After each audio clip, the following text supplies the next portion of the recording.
Гитлер же заверял Паулюса: армия может быть уверена, что я сделаю все, чтобы обеспечить ее всем необходимым и своевременно снять с нее блокаду. Окруженным немецким войскам предписывалось не отходить с занимаемых позиций. Однако, когда в штабе 6-й армии состоялось совещание командиров корпусов, большинство немецких генералов высказалось за прорыв из котла. Генерал Йеннике произнес роковую фразу. Рейхенау не стал бы медлить. Паулюс тут же зло перебил его. «Я не Рейхенау». Он стоял на своем. Необходимо повиноваться приказам. Это означало занять оборону и ждать взлома кольца окружения ударом извне. Вызволить армию Паулюса поручили фельдмаршалу Манштейну. Ему выделили резервы и перебросили войска с Кавказа. Операцию назвали «Зимняя гроза». Накопление сил для нее шло почти 3 недели. Манштейна не зря считали лучшим оперативным умом Третьего рейха. Первый раунд сражения он выиграл. Удар был нанесен не по кратчайшему расстоянию с запада, а с юго-запада вдоль железной дороги Котельниково-Сталинград. Войска Манштейна прорвали внешний фронт окружения, и на пути к Паулюсу оставались лишь разбросанные по степи отдельные советские части. Сталин приказал немедленно направить против Манштейна резервную армию Малиновского, но выполнение этого приказа происходило медленнее, чем хотелось. Донесения армии рисуют удручающую картину. Обозы отстали. Автотранспорт не работает за отсутствием горючего. Связь с выгрузившимися частями отсутствует. Отразить удар Манштейна могли только те войска, которые участвовали в окружении войск Паулюса. Именно они стали на пути немецкого танкового клина. Если бы немцы их сокрушили за сутки-двое, история Сталинграда могла быть для немцев менее печальной. Но советские корпуса стояли насмерть и сумели остановить врага до прибытия основных сил Малиновского.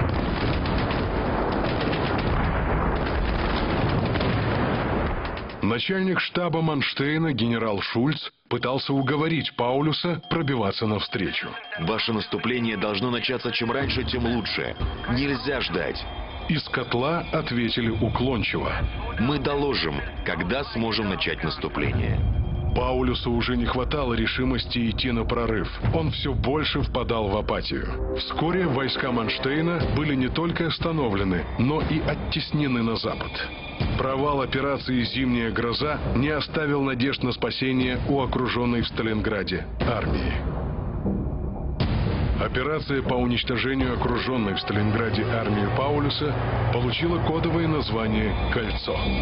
Еще до начала операции Паулюс получил ультиматум, предлагающий сдачу. По приказу Гитлера его отклонили. Советское командование предлагало сдаться и простым солдатам. У-2 летчика Лященко на высоте в 1000 метров как бы зависал в небе, и через громкоговоритель штурман Овсищер зачитывал ультиматум окруженным войскам. Внимание, внимание! К окруженным в районе Сталинграда немецким солдатам и офицерам. С земли открывался шквальный огонь. У-2 уходил из зоны обстрела, а через 15 минут в другом месте повторялось то же самое. Кто-то из стрелявших верил в то, что придет помощь. Кто-то страшился расправы в плену. Кто-то просто боялся нарушить приказ.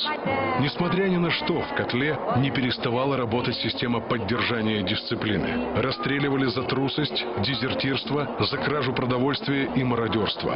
Окруженные все еще оставались армией. Операция «Кольцо» началась 10 января с мощной артиллерийской подготовки. Окруженные контролировали достаточно большую территорию, километров в 40-60. Немцев гнали на восток, к Волге и Сталинграду. Через 4 дня немцы оставили главный аэродром «Питомник», и ко многим пришло осознание катастрофы. За место в самолете попросту дрались. В итоге последними улетели не раненые и не самые богатые, а самые сильные. 21 января оставили аэродром Гумрак. Последние порции продовольствия и боеприпасов сбрасывали уже парашютами. Все больше солдат впадало в апатию. Они прятались в развалинах и оживлялись лишь когда слышали звуки пролетающих транспортных самолетов. Их мысли занимала только еда. Последними позициями армии Паулюса стали развалины Сталинграда.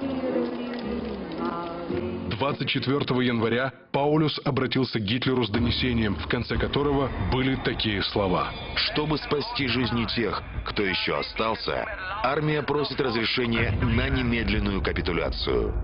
Фюрер был непреклонен. Капитуляцию запрещаю. Армия удерживает свои позиции до последнего солдата и до последнего патрона. Вскоре котел был разорван на две части. Южную, зажатую в центральной части города, и северную, в районе заводов. Штаб Паулюса находился в южной части, и командующий не счел нужным отказываться от плена. Он сдался утром 31 января вместе со своим штабом. Северная группировка под командованием генерала Штрекера продолжала сопротивление, однако после мощного огневого удара советской артиллерии 2 февраля 1943 года сложила оружие и она. Справка.